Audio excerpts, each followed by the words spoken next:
প্রিয় বন্ধুরা, আশা করি সকলে ভালো আছেন, সুস্থ আছেন। ভালো থাকুন, সুস্থ থাকুন, এটাই সবসময় কামনা করি।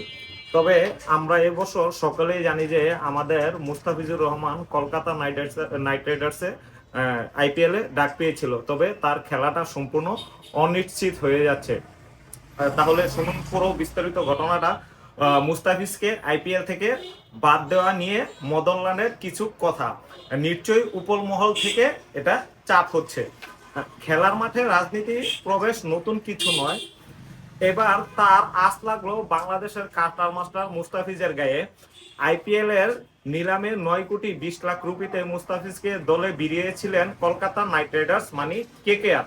তবে টুর্নামেন্টের শুরুর আগেই কেকেআর দল থেকে তাকে বাদ দেওয়ার নির্দেশ দিয়েছেন ভারতীয় ক্রিকেট বোর্ড। তাহলে শুনুন ঘটনাটা।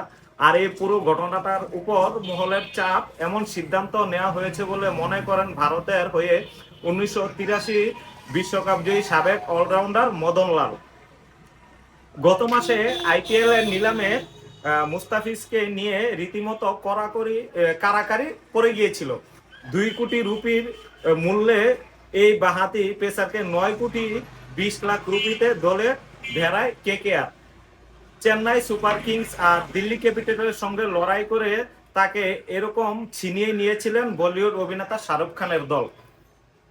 কিন্তু মুস্তাফিজ আদৌ এবার আইপিএল খেলতে পারবেন কিনা তা নিয়ে গত কিছুদিন নানা বিতর্ক সূচক খবর ভারতীয় গণমাধ্যমে উঠে আসছিল। বিশেষ করে বাংলাদেশের ধর্মীয় সংখ্যালঘুদের নির্যাতন করা হচ্ছে দাবিতে করে ভারতের বিভিন্ন রাজনৈতিক দল, কিছু অংশ, ধর্মীয় কিছু সংগঠন ও ধর্মীয় গুরুদের কয়েকজন মুস্তাফিজকে কলকাতা দলে নেয়ার সমালোচনা করেছিলেন কড়া ভাষায়। কিন্তু সংগঠন ও নেতাদের কেউ কেউ মুস্তাফিজকে কলকাতা দল থেকে বাদ দেওয়ার দাবি তুলেছেন। বাদ না দিলে মুস্তাফিজকে খেলতে দেওয়া হবে না, পিচ নষ্ট করে দেওয়া হবে, এরকম হুমকিও দেওয়া হয়েছিল। এই ধারাবাহিকতায় শেষ পর্যন্ত ভারতীয় বোর্ড বিসিসিআই মুস্তাফিজকে কেকেআর দল থেকে বাদ দেওয়ার নির্দেশ দেয়। পরে কলকাতা নাইট রাইডার্সও আজ আনুষ্ঠানিকভাবে তাকে দল থেকে বাদ দেওয়ার ঘোষণা দেয়। এই বিষয়ে ভারতীয় সংবাদ মাধ্যম ইন্ডিয়া টুডের সঙ্গে কথা বলতে গিয়ে মদনলাল খুব উগরে দিয়ে বলেন, খেলাধুলার ভেতরে এই রাজনীতি অনধিকার প্রবেশ মোটেও ভালো লক্ষণ নয়। তার মতে পরিস্থিতির চাপে বিসিসিআই অনেকটা একতরফাভাবে এই সিদ্ধান্ত নিয়েছে। আসলে কথাটা ঠিক। মদনলাল সোজা সাপটা বলেছেন, বিসিসিআই এই সিদ্ধান্ত নিয়েছে কারণ তাদের চ্যালেঞ্জ করার ক্ষমতা থাকে না। মদনলাল কিন্তু খুব সত্য একটা কথা বলেছেন, কারণ বিসিসিআই যদি চ্যালেঞ্জ দিত তাহলে কিন্তু মুস্তাফিজ বাদ পড়তো না। সত্যি তাদের চ্যালেঞ্জ নেওয়ার ক্ষমতা থাকে না, এমনকি শাহরুখ খানেরও না।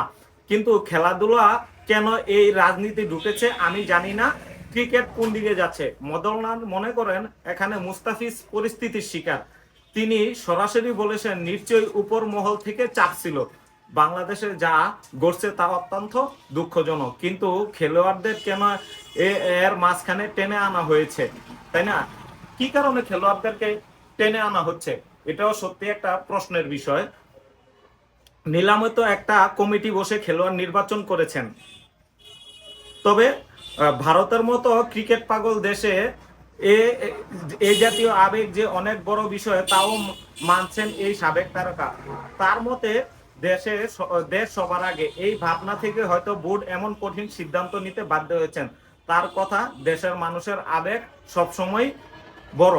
কোটি কোটি মানুষ ক্রিকেট ভালোবাসে বলেই আজ এসব ঘটেছে। দিন শেষে দেশই সবার আগে। আর সেই জায়গা থেকে এমন কঠিন সিদ্ধান্ত নেওয়া হয়তো ভুল নয়। তো বন্ধুরা, অবশ্যই আপনারা জানাবেন আসলে কি মুস্তাফিজ খেলতে পারবেন।